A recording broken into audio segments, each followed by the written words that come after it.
Maka Muhammad bin Abdul Wahab ini nyebut ulama 5 abad sebelum dia itu tak paham makna la ilaha illallah secara hakikat, sehingga tidak langsung dia menghukumi semua orang itu kafir. Lalu banyaklah protes ulama yang lain. Setelah itu dia mengatakan semua yang tak sepaham dengan dia bid'ah. Makanya kawan-kawan salafiyah di luar dia cuma 2 saja. Kalau tidak kafir, bid'ah. Lama-lama gak puas mengkafirkan lawan kelompoknya. Murid-muridnya Ustadz Ja'far Umar Thalib mengkafirkan gurunya. Ustadz Ja'far dikafirkan. Lama-lama belum puas mengkafirkan gurunya, pecah lagi. Sesama mantan murid-muridnya pecah saling mengkafirkan. Itu Wahabi.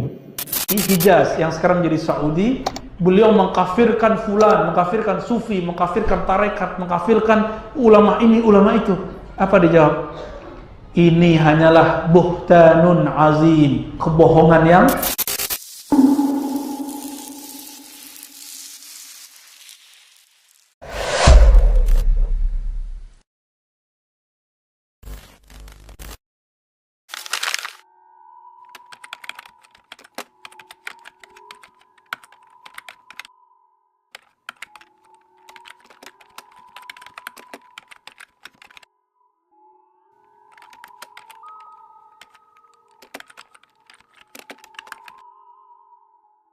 Bismillahirrahmanirrahim.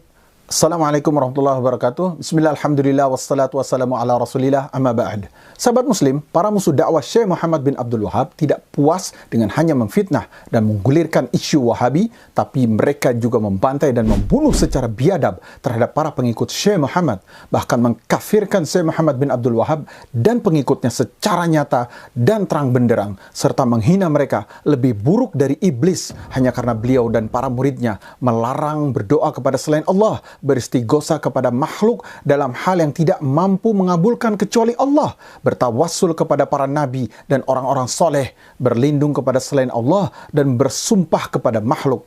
Mereka memandang bahwa kejahatan utama Syekh Muhammad bin Abdul Wahab semata-mata karena beliau melarang kesyirikan dan kebid'ahan dalam agama, sehingga mereka antipati dan berlaku sadis kepada para pengikut Syekh Muhammad bin Abdul Wahab. Bisa dilihat dari Syekh Muhammad Muslim Mazlum Masud An-Nadawi halaman 144. Menjadi jelas mereka yang selama ini selalu gembar-gembor bahwa pengkafiran dan kekejaman selalu di pihak Wahabi, namun dalam realita dan kenyataan sebenarnya pengkafiran dan kebiadaban itu sangat jelas adalah milik mereka musuh dakwah Wahabi. Seperti apa yang dikatakan oleh Syekh yang menjadi rujukan musuh Wahabi, yaitu Ahmad Zaini Dahlan, salah seorang ulama Syafi'iyah di Mekah. Zaini Dahlan berkata dalam kitab Khulasatul Kalam fi Umara Baladil Haram, juz 1 halaman 7, mereka Wahabi tidaklah beragama kecuali dengan agama kaum zindik, katanya. Maka Gubernur Mekah Asy-Syarif Musa'id bin Sa'id enggan memberikan mereka kesempatan untuk menetap di sekitar Ka'bah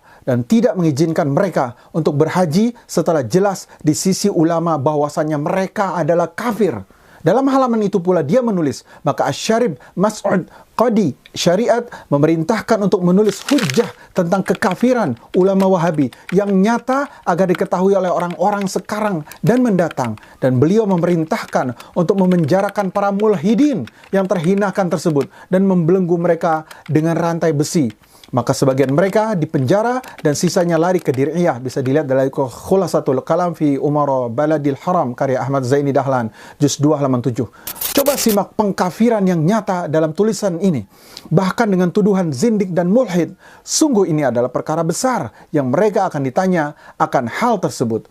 Contoh lainnya adalah musuh Salafiyah di India, Ahmad Ridha Al-Barelwi. Dia menulis kitab berjuluk Kawakibus Syihabiyah fi Kupriyatul Wahabiyah. Dari judulnya saja orang bisa menebak apa isi dari kitabnya itu. Katanya, sesungguhnya kelompok Wahabi telah jelas kekafiran mereka berdasarkan ribuan alasan dan sebab. Dia juga menulis, sesungguhnya Wahabiyin adalah orang-orang murtad dan munafik, namun mereka menampakkan keislaman dan syahadat. Dan dia juga menulis lagi, sesungguhnya Wahabiyun lebih hina dari iblis, lebih jelek dan lebih sesat darinya. Dalam bagian lain, sesungguhnya orang-orang Wahabi lebih buruk dan lebih berbahaya dari orang kafir asli, yaitu orang-orang Yahudi dan penyembah berhala dan lain-lain. Dan masih banyak lagi dari ucapan pengkafiran darinya dalam risalah tersebut. Nah, apa komentar kalian, wahai pembenci Wahabi? Bagaimana ini? Kekerasan dan penganiayaan pun kerap menimpa orang-orang yang tertuduh Wahabi di berbagai tempat. Tidak terhitung kekejaman orang-orang Turki tatkala menyerang kota-kota Wahabi di Hijaz dan Najd dengan banyak penganiayaan yang tidak terbayangkan. Waktu itu, pemerintah Turki sangat dekat dengan ulama-ulama Sufiyah. Seperti telah kita maklum, pada masa berkuasanya Syarif Hussein bin Adi di Mekkah sudah biasa jika ada ulama Salafi ditangkapi, sebagaimana yang menimpa Al-Allama Al-Muhaddits Abu Bakar bin Muhammad Khwakir.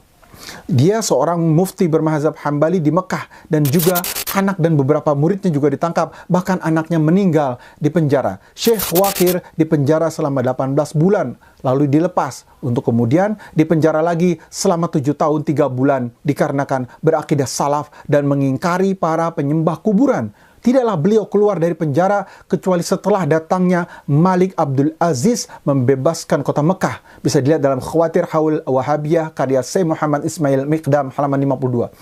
Hal semacam ini juga menimpa orang-orang yang tertuduh Wahabi di negeri-negeri lain, seperti Syekh Abu Nasr bin Ibrahim Al-Qurasawi, seorang ulama Kazan, juga Sayyid Nazir Hussain Ad-Dihlawi, seorang sayyid dari ulama India, dan yang lainnya. Bukhard menuturkan bahwa kaum Wahabi terbunuh dalam perang melawan Mesir yang dipimpin oleh Muhammad Ali Fasha berjumlah 5.000 orang yang per kepala dihargai $6.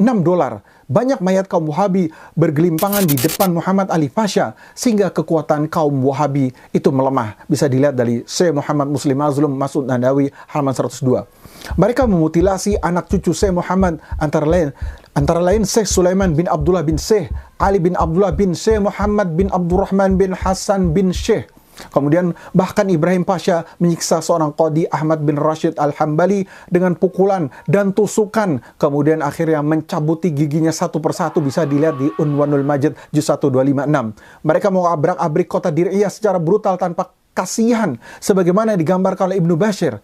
Para tentara diperintahkan untuk menghancurkan rumah-rumah dan istana-istana. Mereka membakar pohon kurma dan pohon-pohon lainnya. Mereka sangat sadis hingga menghabisi nyawa anak-anak dan orang-orang lanjut usia. Mereka dengan garang merusak pemukiman, membakar kebun-kebun, dan membantai para penduduk dan menghancurkan gedung-gedung dan istana-istana. Mereka membakar perkampungan dan mengusir seluruh penduduknya hingga tidak tersisa satupun di antara mereka, sehingga para penduduknya mengungsi dan berpencaran ke beberapa daerah dan negeri-negeri, semuanya sebagai bentuk ketetapan Allah yang pasti terjadi. Bisa dilihat dalam Unwanul Majid juz 1 dan juz 2. Sementara Amir Abdullah bin Saud bersama 4 pengawalnya dibawa ke Mesir pada tahun 1234 Hijriah untuk dipermalukan dan dihinakan hingga mereka diarak keliling kota, yang akhirnya pada 17 Desember 1818 Masehi mereka disalib dan dipancung di halaman bekas gereja Hagia Sophia yang terletak di Istanbul, Turki. Bisa dilihat di Syekh Muhammad Muslim Mazlum Masud An-Nadawi halaman 110.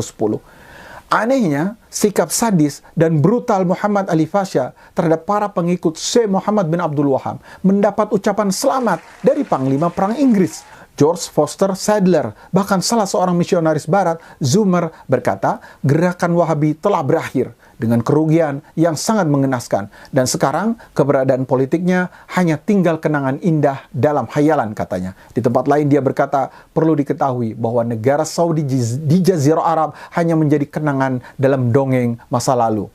Nah, sahabat muslim, namun sejarah menunjukkan sebaliknya. Negara Saudi yang berakidah ahli sunnah wal jamaah tetap eksis dan bahkan menjadi negara kaya raya, berdaulat penuh, yang para ulama setia untuk menjalankan syariat Islam serta menjamin rasa aman bagi para penziarah kota suci Mekkah dan Madinah.